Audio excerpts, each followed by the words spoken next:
नमस्कार दोस्तों, मैं हूं चांदनी। आज की बड़ी खबरें।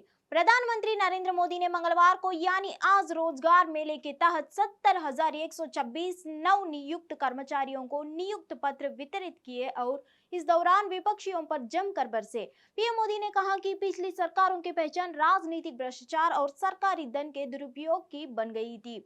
रोजगार मेले के आयोजन देश भर में 43 जगहों पर हुआ। केंद्र सरकार के विभिन्न विभागों के साथ साथ राज्य और केंद्र शासित प्रदेशों में भी बड़े पैमाने पर नियुक्तियां की गई है। पीएम मोदी ने कहा, एक तरफ परिवारवादी पार्टियां है, भ्रष्टाचार करने वाली पार्टियां है, देश के नौजवानों को लूटने वाली पार्टियां है, उनका रास्ता है रेड कार्ड, जबकि हम युवाओं के भविष्य को सेफ गार्ड करने का काम कर रहे हैं। पहले नौकरियां का रेट लगाया जाता है।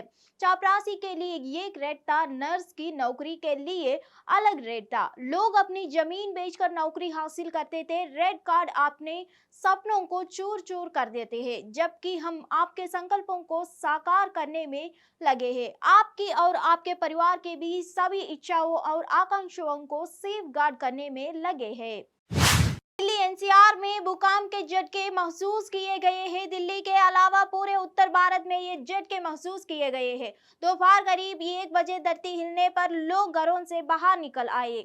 वहीं नेशनल सेंटर फॉर सिस्मोलॉजी के मुताबिक भूकंप की तीव्रता रिक्टर स्केल पर 5.4 बताई जा रही है। भूकंप के झटके दिल्ली, हरियाणा, पंजाब, जम्मू कश्मीर समेत उत्तर भारत के कई राज्यों में से महसूस किए गए। भूकंप के झटके महसूस होते ही लोग घरों से बाहर निकल आए।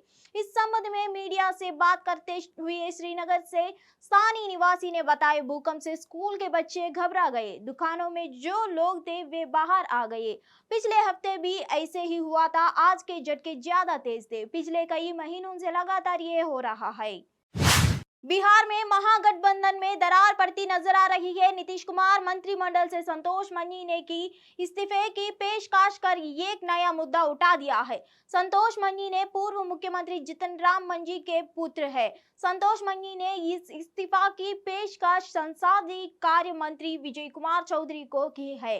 बता दें कि विजय चौधरी सरकार में किसी हिस्सेदारी को लेकर नीतीश कुमार द्वारा मांझी से बात करने के लिए अधिकृत है। संतोष मांझी नीतीश कुमार की सरकार में अल्पसंख्यक कल्याण विभाग संभाल रहे थे। संतोष मांझी के कहना है कि उन लोगों पर जनता दल यूनाइटेड द्वारा विलय का प्रस्ताव दिया गया था, जो उन्हें नामंजूर है, इसलिए उन्होंने इस्तीफा दिया है। संतोष मांझी का कहना है कि पार्टी के जेडीयू में विलय हमारे कार्यकर्ताओं के सम्मान और उसूलों को खिलाफ होता है। हमने बड़ी मेहनत से अपनी पार्टी का निर्माण किया है और जनता की आवाज बनाए हुए है।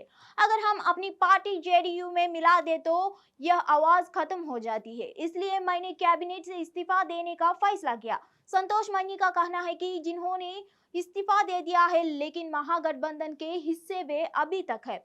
निश्चित तौर पर विलय के माध्यम से दबाव बनाया जा रहा था। हमारी पार्टी का अस्तित्व खतरे में था। हम लोगों के पास विलय का प्रस्ताव जनता दल यूनाइटेड के तरफ से आया था। नीतीश जी का सम्मान करते हैं, उनका कुशल नेतृत्व है, लेकिन प्रस्ताव को हमने स्वीकार नहीं किया। उत्तर प्रदेश में बीजेपी ने 2024 के लिए मिशन 80 के लक्ष्य रखा है।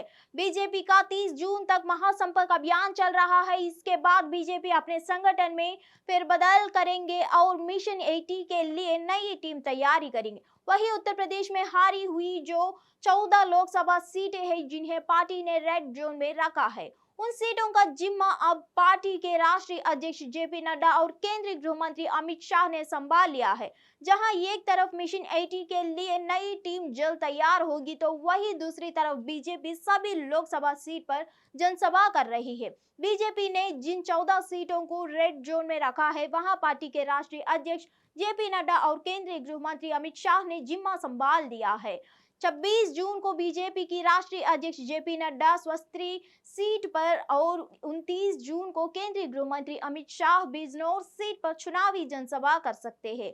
बीजेपी ने पूरे देश की हारी हुई 160 लोकसभा सीटों पर जो कमेटी बनाई है, उसमें यूपी में विनोद तावड़े के साथ साथ लंबे समय तक कम करने में वाले महामंत्री संगठन रहे सुनील बंसल भी है। इसके अलावा उन्हें महाजनसंपर्क अभियान का प्रभारी भी बनाया गया है। ऐसे में हारी हुई सीटों को लेकर पार्टी की जो रणनीति है उसकी कमान खुद ने संभाल रखी है। इसी साल दोबारा अध्यक्ष बनने के बाद जेपी नड्डा ने अपने मिशन यूपी की शुरुआत गाजीपुर सीट से की थी और अब एक बार फिर उनका फोकस हारी हुई सीट की जीत में बदलने पर है।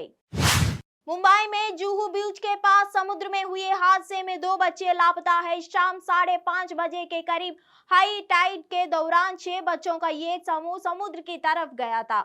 इनमें 5 बच्चे करीब आधा किलोमीटर आगे तक चले गए थे। एक बच्चे को कल ही बचा लिया गया, बाकी 4 की तलाश की जाने लगी। आज 2 बच्चों को निकाला गया जिन्हें अस्पताल में मृत घोषित कर दिया गया। अब भी लापता 2 बच्चों की तलाश की जा रही है। 2 लड़कों धर्मिशा, शुभम और जय को बीएमसी द्वारा मृत घोषित किया गया। मनीष की तलाश जारी है। विपराज अलर्ट के बावजूद जुहू बीच पर हादसा हुआ है। ये सभी बच्चे वकोला इलाके के रहने वाले थे। फिलहाल मौके पर फायर ब्रिगेड, नेवी और कोस्ट गार्ड के जवान भी मौजूद है। एक अधिकारी ने बताया कि 4 लापता लड़कों में से 2 का मंगलवार को पता चला। उन्होंने सरकारी कपूर अस्पताल ले गया है जहां चिकित्सकों को उन्हें मृत घोषित कर दिया। दमकल कर्मियों ने सोमवार रात करीब 11 बजे अंधेरे और खराब मौसम के कारण तलाश अभियान रोक दिया था। इससे पहले रात 8:20 पर नौसेना के एक हेलीकॉप्टर को भी इस अभियान में तैनात किया गया था। चक्रवाती तूफान बिपरजॉय ने 15 जून को गुजरात तट पर पहुंचने की संभावना के चलते अधिकारी लोगों और मछुआरों को समुद्र में न जाने का चेतावनी पहले ही दे चुके हैं। फिर मिलेंगे अगले खबर में।